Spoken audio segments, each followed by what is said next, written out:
Hey guys, welcome to Rishi's Manchester United warehouse.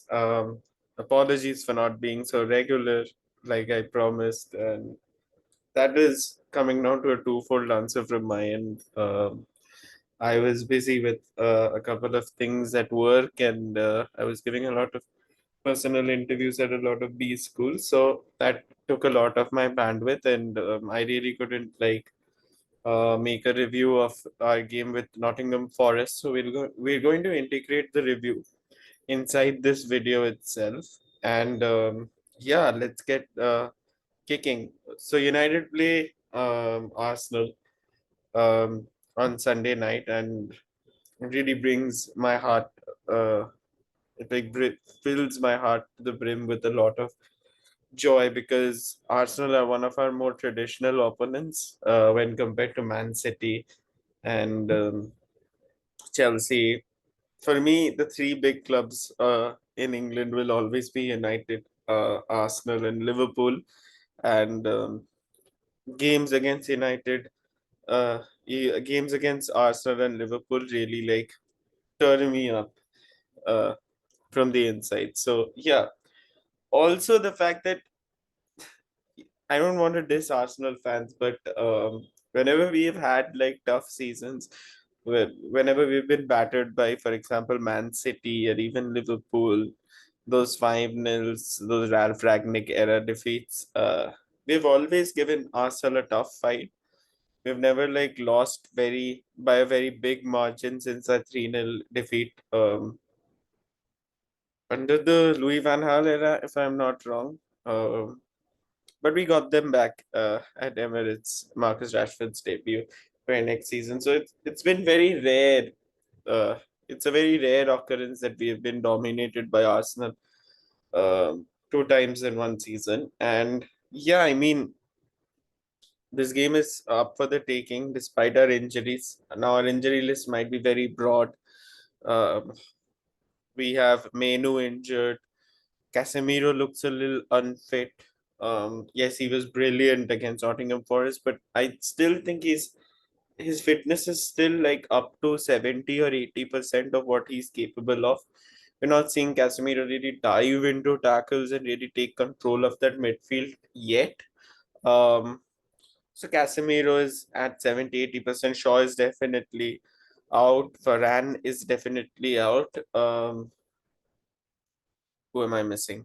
So it's Varane, Shaw, Menu, Mount. Mount is definitely injured, and we've been looking at replacements in the market, especially Kukurea from Chelsea and also Gravenberg or Sofian Amrabat from Fiorentina. Sofian Amrabat, from what I've heard and seen on social media, is he has stopped training, much like what Anthony did towards the end of the transfer window last season. He also, before the Arsenal game, stopped training and then boycotted Ajax, and then we bid for him, and then the bid was accepted. But what I'd say is United are doing some shrewd business, in my opinion, with Sofian Amrabat, especially because there's 1 year left on his contract, and if we are getting him on loan, I'm pretty sure there has to be some sort of payment under the table, or some like guarantees at least that have to be made, guarantees of payments that have to be made in the future. So effectively, if we are getting Amrabat at the range of 15 to 20 million, I think it's a great deal for us.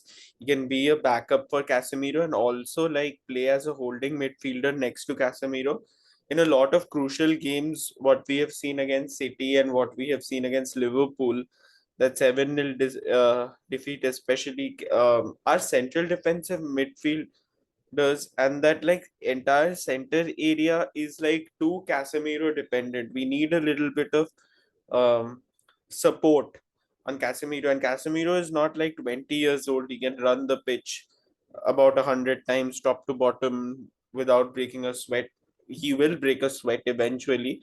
Casemiro, no matter how fit he is, his age will obviously play a part into his fitness. And as his age rises, I think United need to look at more sound and better alternatives, definitely. So that's a lot about the transfers. We'll dive into the game now. I'll just share my screen. So it's a typical screen uh, share philosophy that we have followed, and I believe we are sticking with this for now at least. So this is what I think we're gonna line up like now.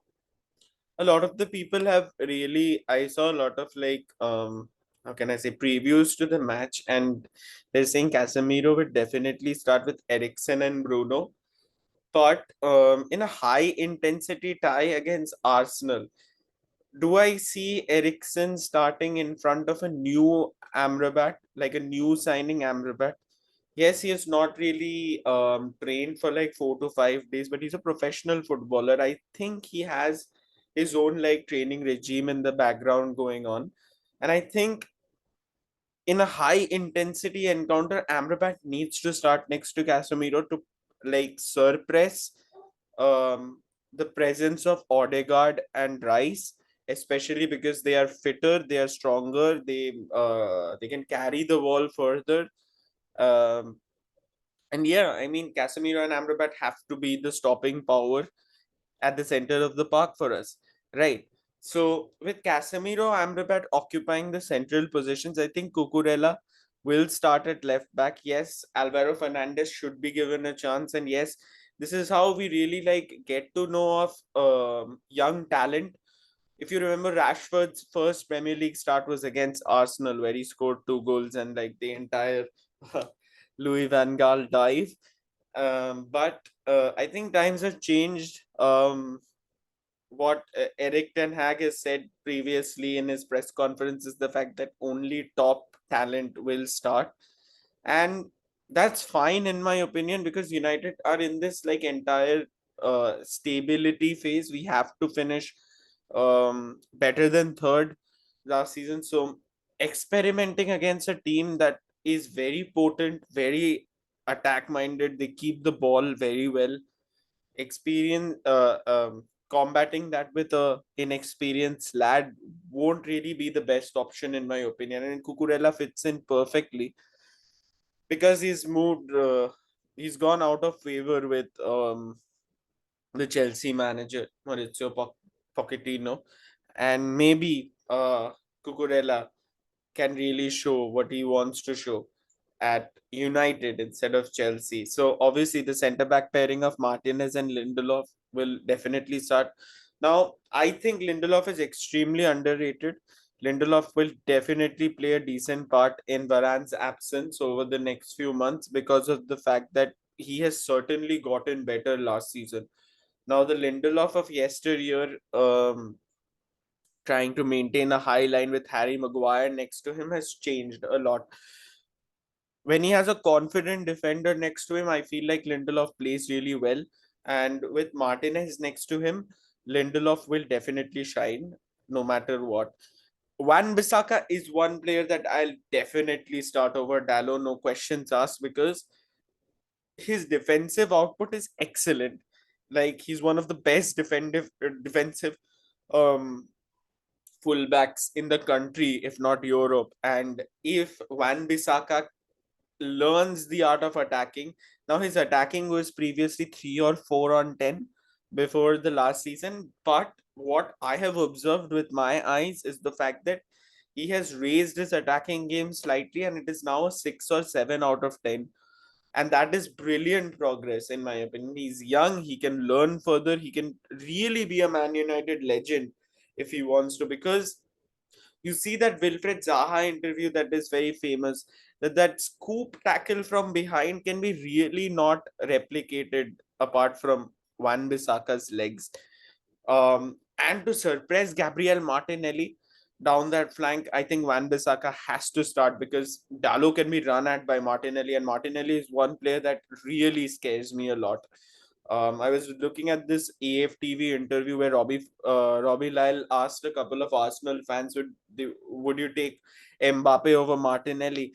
And they said no. And that actually is what I'll say for Rashford as well. Would you take Mbappe over Rashford? Absolutely not. Rashford can do things that Mbappe might do better, but there is an entire synergy with the club that you have to respect. The synergy between the player and the club, and Martinelli is really loved by the fans. He will be um, put on charge by the Emirates crowd, and he will really run at our defenders if Wan Bissaka does not play and try to suppress him.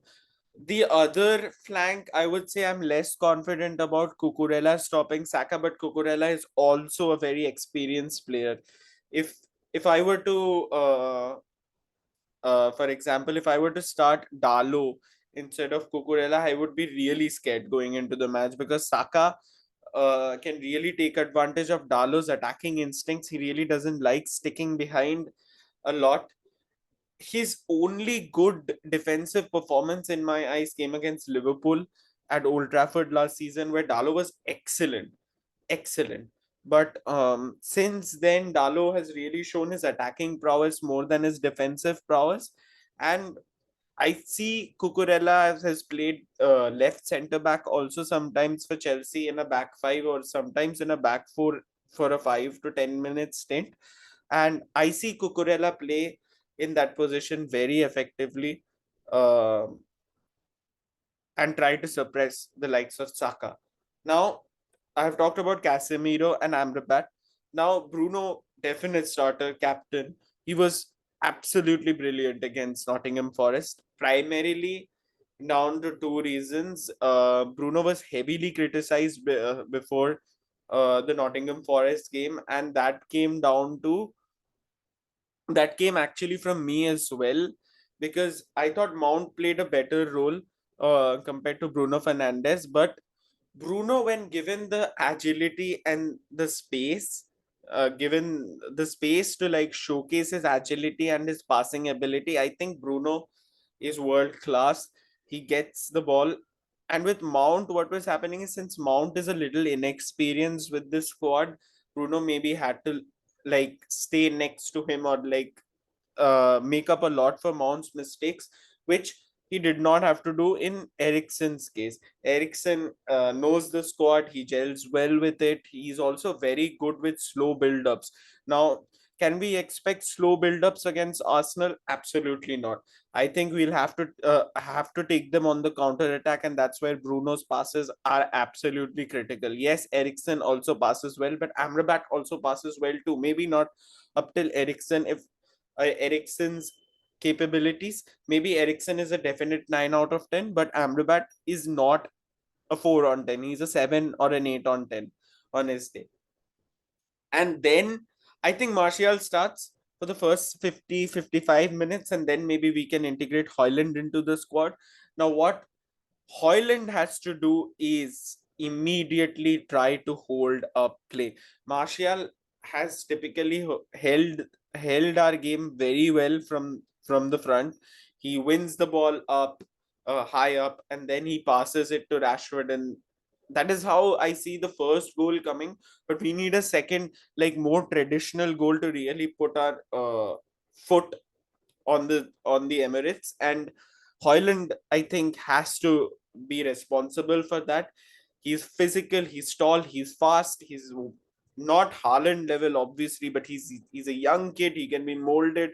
Hoyland is someone that I'm really excited about. I've kept him in my FPL because of the fact that since 2016, no matter how bad or well a Manchester United striker has done, he has scored on debut all the time. You remember Martial's goal against Liverpool? It was wonderful. Cavani scored, Ibrahimovic scored, Ronaldo scored too. Hoyland has to score, in my opinion. He just has to. Um, Followed by the most interesting player and the player to watch out for, in my opinion, is Anthony. Anthony, why I say Anthony is the most, will be our most like volatile and important player, is because of his passion. Number one, in big games, Anthony performs decently. So if you remember the 6-3 defeat against Manchester City, he scored a worldly against them. Against Barcelona, he was pretty good. Against Arsenal last season, he scored a goal. Now, Anthony might have a 3 on 10 game for like 85 minutes, but he can like cut in from this area and shoot and score a brilliant goal. And that is up Anthony's locker. And that, for me, in big games is very important, especially since he can also help Bissaka out defensively. Anthony is a big game player, in my opinion, and he has to start because imagine five Arsenal defenders camping in the box and we are 1-1. Anthony has the ball in this area. I think Anthony and Bruno are the only people who can shoot from a distance and score, and Anthony more effectively because of his bend in his shot. It's more of a ping factor with Casemiro, but Anthony and Bruno can put in these curlers, and Anthony could curl the ball better, in my opinion, than Bruno. And yeah, I mean, he can run at Zinchenko. He has got the skills. He was really trying against Nottingham Forest, a couple of brilliant step overs against that Nottingham Forest defense that went unnoticed, obviously, in the eyes of a lot of pundits and rival fans. But that's football, and we have to not take into accordance their judgment, right? Anthony has to start, in my opinion. So a couple of heat maps that I've like looked into. I'll compare Anthony and Marcus Rashford with Gabriel Martinelli and Bakayo Saka because I think this will be a battle of wings. I think no matter Hoyland, Martial, Kai Havertz, or uh, Gabriel Jesus, no matter how many of those like iterations of strikers play, I think this will be a battle of wings. We have brilliant wingers. I think the better wingers will win the game for their squads.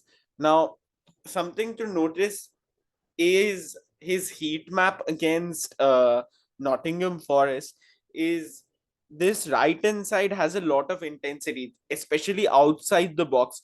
You can see Anthony hold up the ball, maybe slide it into someone over here or here, and them like trying to put it in the box. That pass generally goes towards Ericsson or Bruno, from what I've seen, or Anthony holding the ball, trying to cut in and going for the shot. Now that's a more unrealistic option, but we know, like we have said, that Anthony has that up his locker. He has that capability to like really scoop the ball in and place it on the top, on the top of the net. Um, Ramsdale is not the most confident keeper, in my opinion, and he has to be exploited by Anthony and Marcus Rashford at the end of the day. If Fulham can, we can do too. And that is what we have to believe in, right? So this is one like heat map that I've seen. Also, like Anthony, if you can see bright spots in the defense as well. He goes behind and defends, as I said. He's really aggressive. Um, in winning the ball in these areas that are just above the high line. So you see a lot of work rate in Anthony that cannot be ignored. Sancho, I know, is is a better creator of chances on his day, but Anthony can purely put in worldies and show heart and win games, in my opinion. Right. The other thing, the other player that I'd want everybody to check out is Marcus Rashford. Marcus Rashford has to start from the left. He was brilliant against Nottingham Forest. He was involved in all of our goals in some form of the or the other.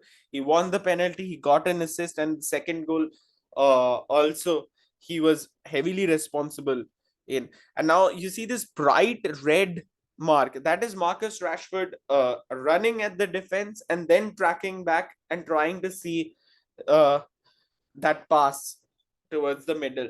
Marcus Rashford is a great and underrated passer, in my opinion. We saw that in the in the set piece that Bruno took so intelligently. The pass from Marcus Rashford was unnoticed by every media outlet in the world. It was absolutely pinpoint on Bruno's head. The pass was magnificent. It was a 10 out of 10 pass, in my opinion. And Marcus Rashford is capable of doing that. He has those that silky right foot, and he also has that silky left foot also sometimes to like whip the ball in from the left. And yeah, I mean, Marcus Rashford is an undroppable player. He's our best player, in my opinion. Yes, Bruno is also, but Marcus Rashford gets that little edge just because he can score goals, he can give in those passes, he can run at the defense. He has like immense speed, and Marcus Rashford has to start. Has to. I mean, has to start is not even a question. Marcus Rashford has to attack and show what he's capable of against Arsenal. We saw that at Old Trafford last season. We saw a brilliant goal against Arsenal at Emirates also last season. Everybody forgets the goal, but he was absolutely magnificent at the Emirates as well. Marcus Rashford, undroppable from the left, in my opinion. Now, Gabriel Martinelli, if you see, obviously better graph. If you talk about the wing aspect than Marcus Rashford. He has a hotter red spot on that left hand side. But if you see, Marcus Rashford occupies a lot of other positions. He sometimes goes central. He won the penalty over here. And Gabriel Martinelli also does that. But the variation in positioning is slightly different between Marcus Rashford and Gabriel Martinelli. Gabriel Martinelli has the sole responsibility of operating from the left, whereas Marcus Rashford needs to sometimes, maybe 5% of the game, occupy other positions as well. And Gabriel Martinelli, obviously a better winger, a fundamentally better winger, in better form right now. But Marcus Rashford, for me, has the edge over Gabriel Martinelli just because of last season and the sheer positioning occupying capability that he has according to this graph. Another player that I'd want you guys to check out is Bakayo Saka. Bakayo Saka obviously is a better player than Anthony.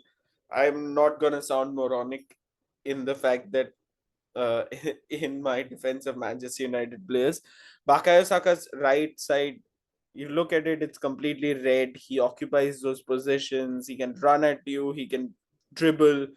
Now, Anthony can also dribble, but his dribbles don't really cause anything to happen in the game, to be very honest. And Bakayo Saka is one player that we have to suppress somehow. And this is where Cucurella has to come in. He has to like close in those red zones and really try to focus and suppress him, right? So, yeah, I mean, that is a lot of what I wanted to discuss. Regarding the final scoreline, what I think it'll be a 2-1 win for Manchester United, in my opinion. Simply because you take last season into account, we were very poor in the first two games, and the entire media was like Eric 10 days, Eric, whatever. I mean, a lot of the judgment from the media regarding his talent profile selection and all is coming out in flurries, but I think a lot of it is unjust because United were pretty decent last year. And if you look at the years before, United really did not play very decently before Eric Ten Hag came. But our games were very counter-attacking focused. Yes, they are still counter-attacking focused, but it takes time. And especially from what we have seen against Nottingham Forest, we didn't really see them counter-attack a lot, Manchester United. We saw them control the game for a good 70 to 80 minutes, and slow build-ups also we saw. And yes, we are not going to do that with Arsenal. Definitely not. Arsenal definitely have a better unit, but I see Manchester United nicking two goals very quick in the game, 5 to 10 minutes in, and us sitting back and really not letting Arsenal play. And that's why Sofian Amrabat and Casemiro have to be those disruptors in the middle, right? So that is all I wanted to discuss today. I hope you guys have a great Sunday. It's a great game to watch, even if you're not a Man United or a Chelsea. If you're not a Man United or an Arsenal fan, it's a great game to watch, especially if you're a Man City fan, because yeah, in my opinion, the two of us really give will definitely, at least one of us, one of the two clubs will definitely give Man City a run for their money since they have been slow off the back. I don't see Man City really uh, playing well in the first three games, and losing Riyad Mahrez and Ilkay Gundogan, big losses. Jeremy Doku is young, obviously, but we've seen Man City players take time to get integrated into the entire system. Calvin Phillips still hasn't gotten integrated into the entire systems, even after he's been present in the squad for about 55 years. So, yeah, I mean, that's the end. GGMU 2-1, United versus Arsenal.